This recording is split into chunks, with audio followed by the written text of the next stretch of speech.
Assalamualaikum warahmatullahi wabarakatuh.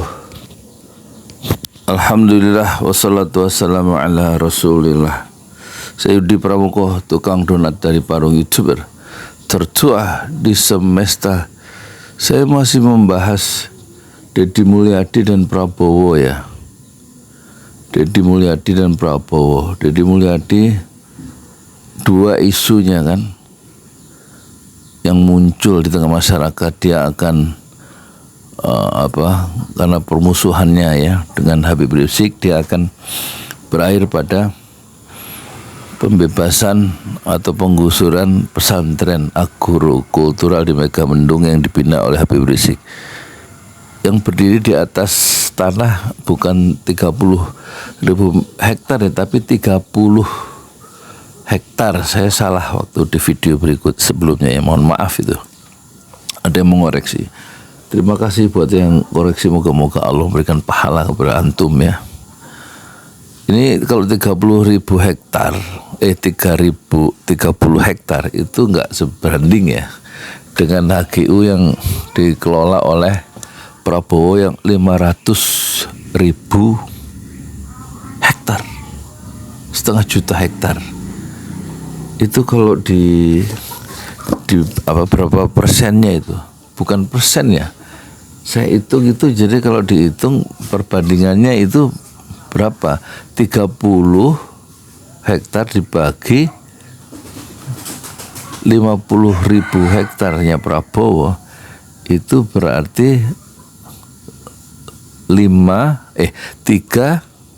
ya kan, dibagi nolnya dikurang 1 kan, dikali 50.000 itu kira-kira 0,0006 ya.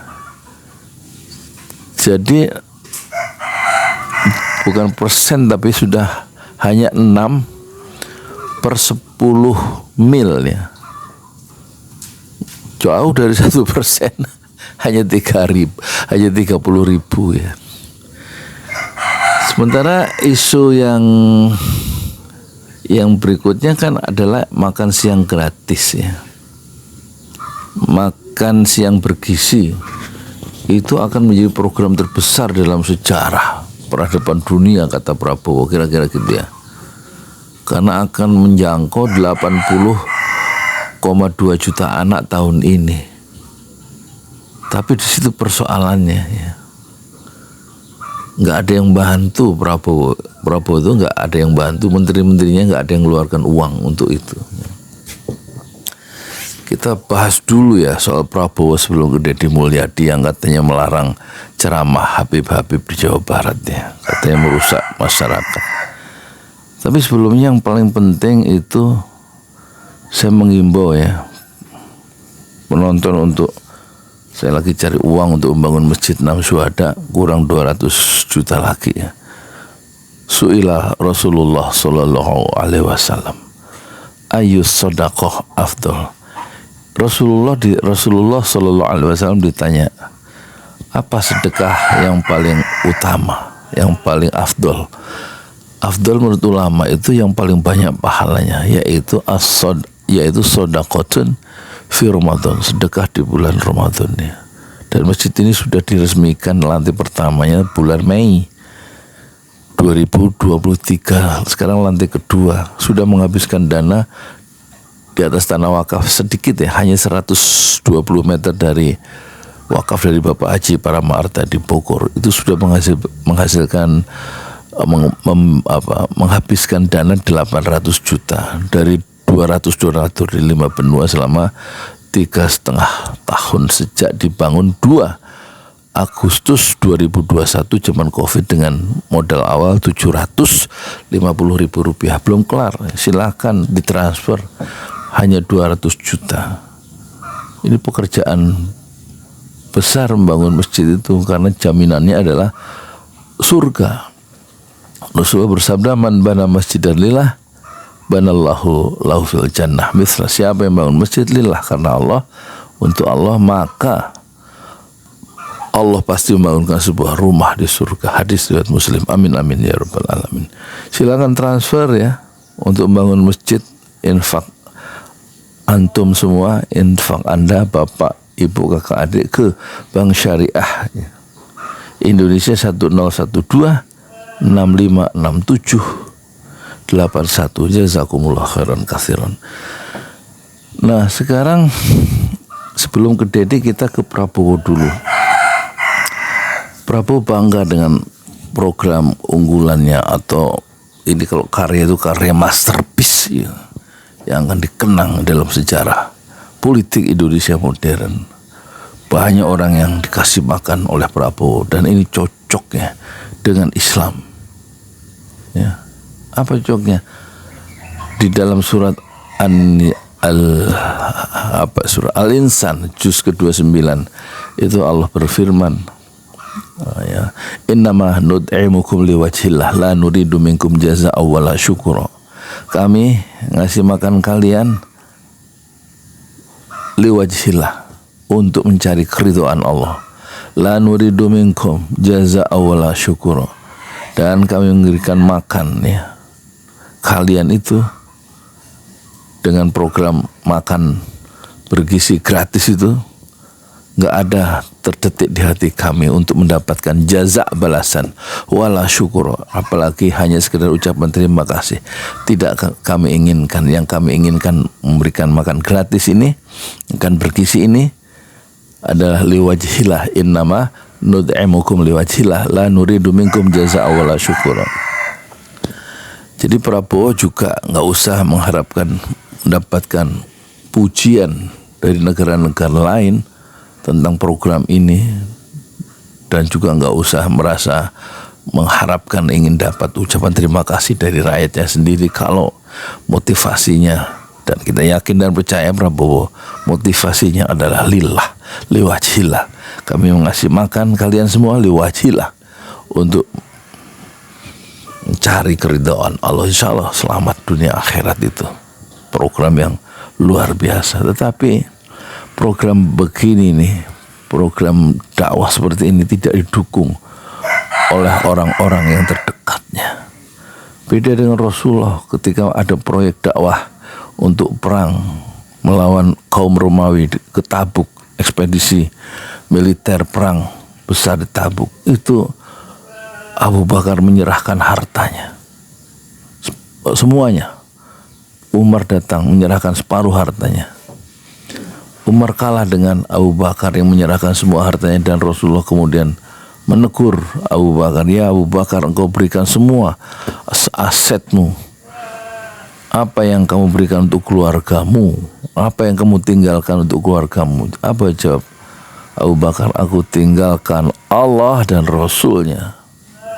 Sementara Utsman bin Affan itu 200 unta yang penuh dengan barang dagangan akan dibawa ke pasar global di Syam, itu langsung disedekahkan kepada Rasulullah untuk proyek dakwah besar itu. Sampai ditambah lagi sampai 900 unta, ditambah 100 kuda. Kalau unta itu harganya katakan 20 juta, lah kalau 900 unta berapa? 900 kali 900 onta itu nolnya 2. Harga onta 20 juta, nolnya 7, ya kan? Jadi 7 sama 2 10 pangkat 9. Sementara ontanya 900 kali 2 18 kali 10 pangkat 9. 18 pangkat 9 itu miliar ya. Jadi 18 miliar disedekahkan oleh Utsman bin Affan untuk membantu kepemimpinan dan kesuksesan dari Rasulullah Sallallahu Alaihi Wasallam. Harusnya begitu. Prabowo dibiarkan sendiri berjalan. Tampaknya akan gagal kalau tidak didukung oleh menteri-menterinya. Harusnya KDM harus mendukung pertama kali dengan menyedekahkan separuh dari hartanya. Misalnya KDM itu punya harta sebagai seorang pejabat publik KDM itu maksudnya gubernur yang kemarin nyemplung di sungai itu loh. Nggak usah pencitraan gitu. Serahkan itu kekayaannya kan menurut LKHPN itu kan 12 miliar, 8. Sedekahkan 6 miliar untuk program makan bergizi gratis. Dan tanahnya yang 116 biji, 100 bangunan dan tanahnya ada 116. Deddy Mulyadi banyak dia, kaya juga. Sedekahkan separuhnya 58, ya kan, untuk bikin rumah gratis. Ya, ya untuk orang-orang yang melarat di Jawa Barat itu banyak yang nggak punya rumah. Terus kemudian Prabowo sendiri kekayaannya 2 triliun, sedekahkan ya untuk ngasih makan bergizi gratis itu 1 triliun. Ya, kemudian Puan Maharani, ketua DPR ya, ketua DPR apa ketua MPR itu,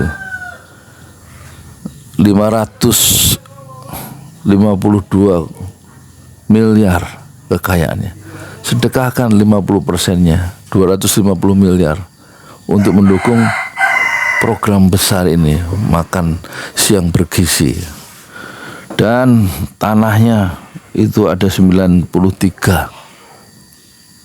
Sedekahkan tanahnya dan bangunannya 50, separuhnya 50 bangunan, dan untuk bikin proyek perumahan murah.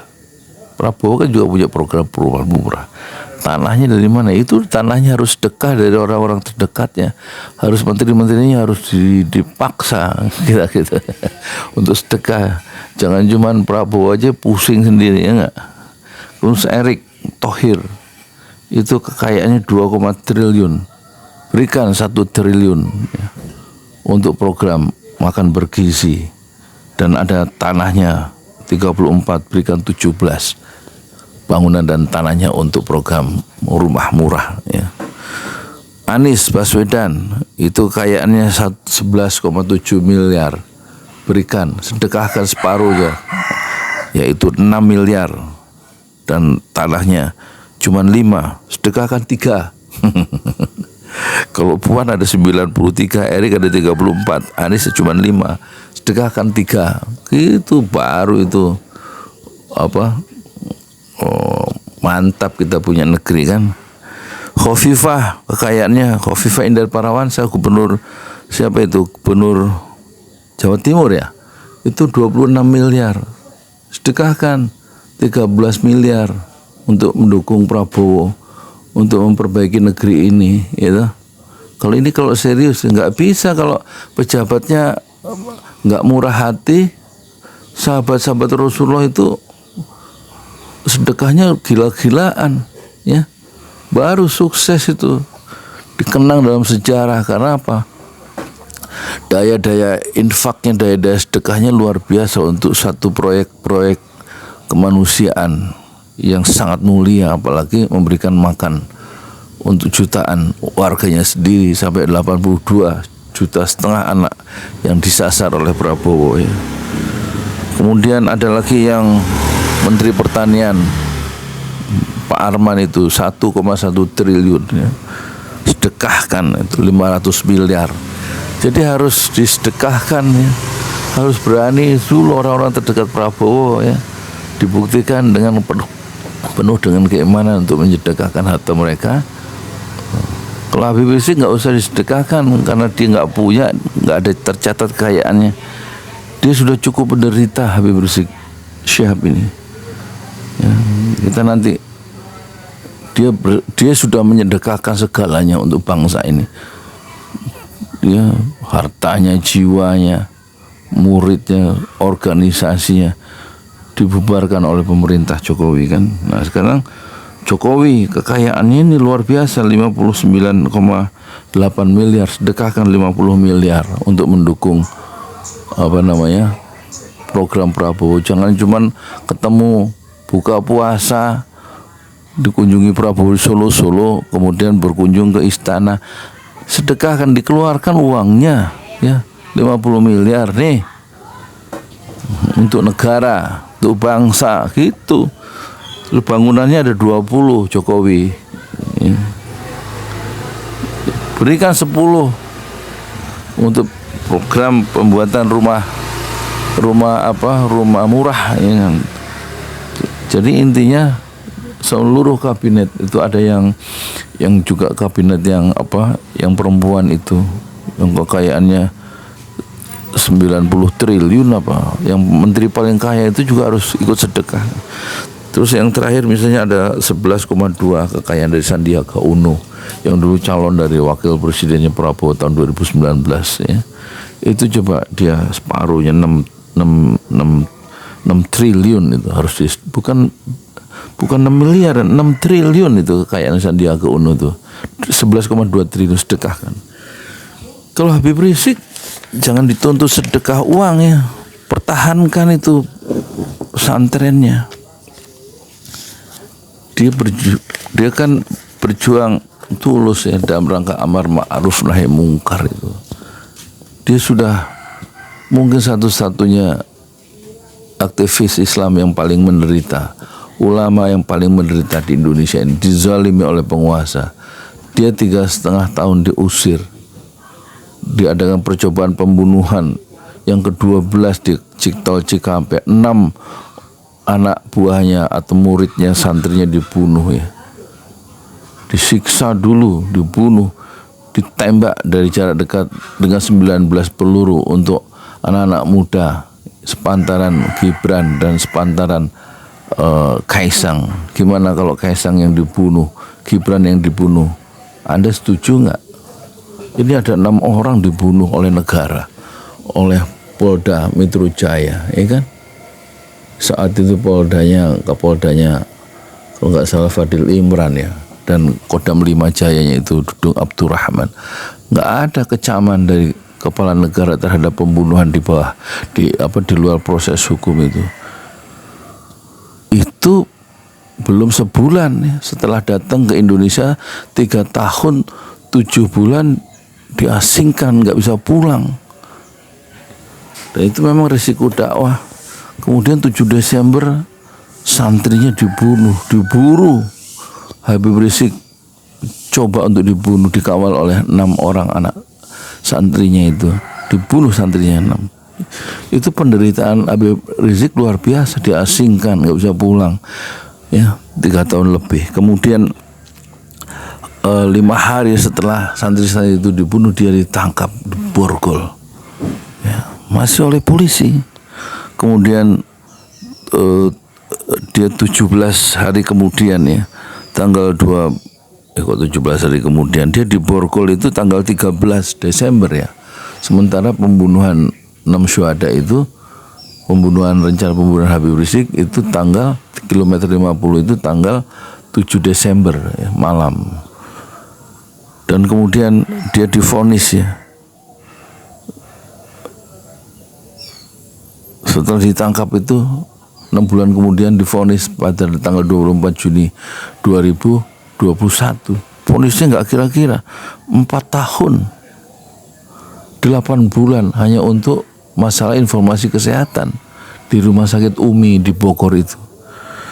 Kemudian ya kan, setelah dia ditangkap 13 Desember itu, 30 Desembernya hanya 17 hari itu alat perjuangan Front Pembela Islam dibubarkan oleh Mahfud MD yang sekarang dipuji-puji setelah dia nggak ada di Jokowi, nggak di pemerintahan. Padahal dosanya banyak itu terhadap Habib Rizik Syihab ya. Nah ini itu nggak sebanding penderitaan itu dibanding apa yang dikeluarkan Habib Rizik yang mengingatkan bangsa ini supaya nggak terlalu jauh dari menyimpang ya, melakukan deviasi. Dia mengingatkan amar ma'ruf nahi mungkar, malah dikejar, malah dibunuh, malah macam-macam penderitaan luar biasa, dipenjara juga, dibunuh juga anak buahnya. Dan itu nggak dialami oleh Deddy Mulyadi. Deddy Mulyadi nggak ada yang diambil badannya, nggak diapa-apain, nggak ada yang membunuh dia, paling mengecam dia di medsos. Soal kecaman itu biasa dihadapi oleh Habib Rizik kan, tapi dia nggak dikejar-kejar, nggak dibunuh, nggak diasingkan. Jadi dibandingkan Habib Rizik, Deddy Mulyadi itu belum apa-apanya dari segi perjuangan memberikan kontribusinya terhadap Islam di Indonesia, supaya supaya Indonesia ini bersih dari kemungkaran. Bagaimana dia menegur Habib Rizik itu penguasa-penguasa yang zalim, dan dia dipukul balik dengan cara yang brutal. Dan itu risiko dakwah yang sudah dia pahami, sebagaimana penjelasan Habib Rizik di Petamburan yang pernah saya ikuti waktu dia menjelaskan ayat risiko dakwah itu ada 3, yaitu dibunuh, ditangkap, dan dipenjarakan, ditangkap, dibunuh, dan diusir. Dalam surat Al-Anfal ya, kalau tidak salah ingat itu ayatnya 30. Al-Anfal itu surat perang, surat ke-8. Wa idh yamkuru bikal ladzina kafaru liyuthbituka aw yaqtuluka aw yukhrijuka wa yamkuruna wa yamkurullah wallahu khairul makirin. Ya, dan ingatlah ya, ketika orang-orang yang kafir ya, memanggul nilai-nilai kekafiran itu, mencoba ya, menangkap dan memenjarakan engkau ya Muhammad, atau membunuhmu, atau mengusirmu dari kampung halaman. Mereka membuat strategi dan taktik yang licik, tipu daya yang licik. Wa yamkuruna yamkurullah, tapi Allah membalas strategi, taktik, tipu daya yang licik itu. Wallahu, dan Allah itu khairul makirin, Allah pembalas semua tipu daya yang penuh dengan kelicikan itu. Dan Nabi Rizik sudah mengerti risiko itu, yaitu ditangkap, dipenjara, atau dibunuh, atau diusir. Dan tiga-tiganya itu dia sudah alami. Diasingkan, gak usah pulang 3 tahun 7 bulan, kemudian dipenjara berkali-kali, dan kemudian dia mencoba dibunuh. Terakhir di kilometer 50 dikejar dalam malam Jahanam 7 hari Minggu, malam Senin tanggal 7 Desember 2020 itu. Percobaan pembunuhan yang ke-12 kalau hitungan dari Ustadz Andri Kurniawan.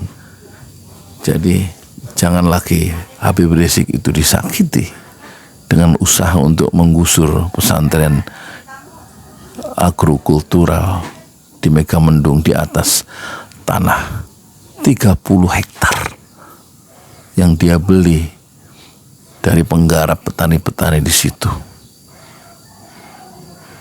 Bagaimana menurut Anda?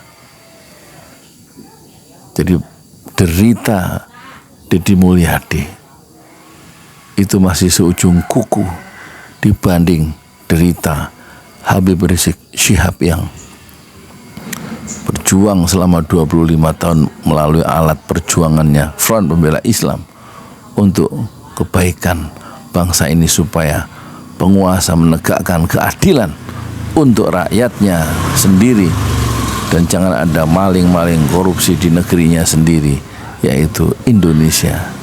Bagaimana menurut Anda? Assalamualaikum warahmatullahi wabarakatuh.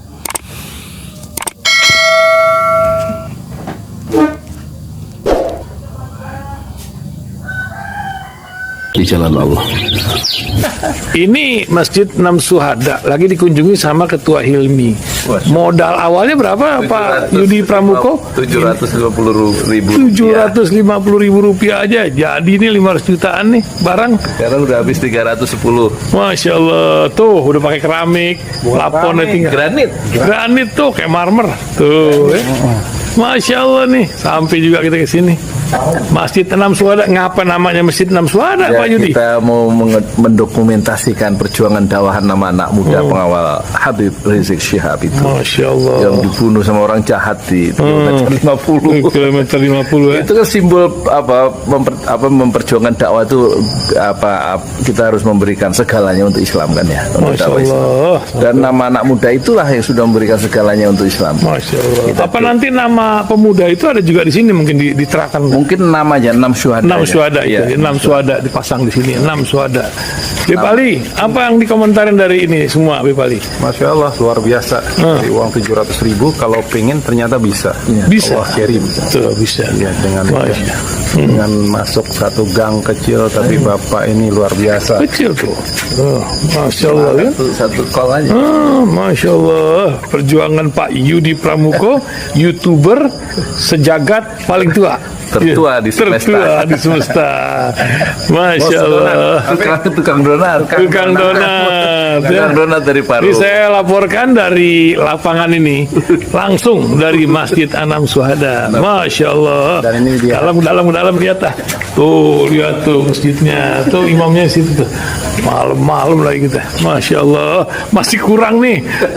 Atapnya katanya transfer aja. Masjid Anam Syuhada sebentar lagi selesai. Dinding lubang angin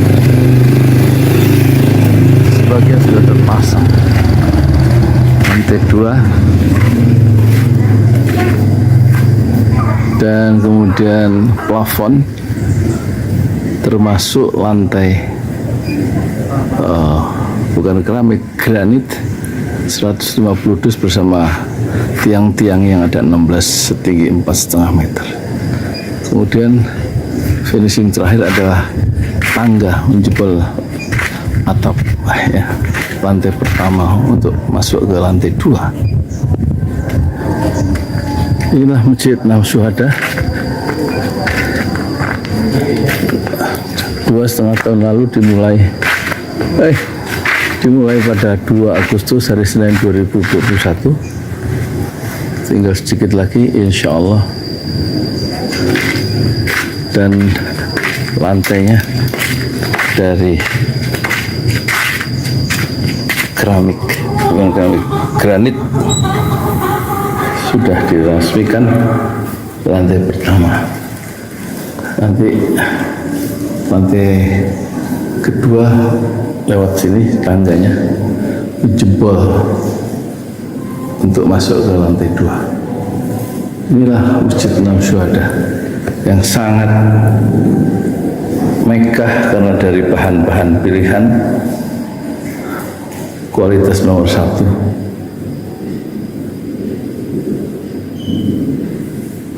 Tinggal sekitar 80 juta lagi finishing lantai atas selesai, insya Allah.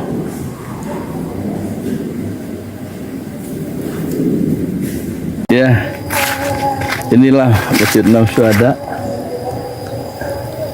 yang sangat bersejarah ya dalam sejarah dakwah Indonesia modern, insya Allah, karena ini dibangun dalam konteks kezaliman rejim penguasa yang sudah membunuh 6 santri dari front Laskar Front Pembela Islam, dan kita abadikan pengorbanan dan perjuangan dakwah mereka sehingga kita sebut namanya Masjid Anam Syuhada. Mereka mengawal perjalanan dakwah gurunya Habib Rizik Syihab, dan mereka dicegat oleh orang-orang jahat di kilometer 50. Saya Yudi Pramuko, tukang donat dari Parung Juber, tertua di semesta fasbir sabrun jamil. Bersabarlah dengan kesabaran yang indah. Assalamualaikum warahmatullahi wabarakatuh.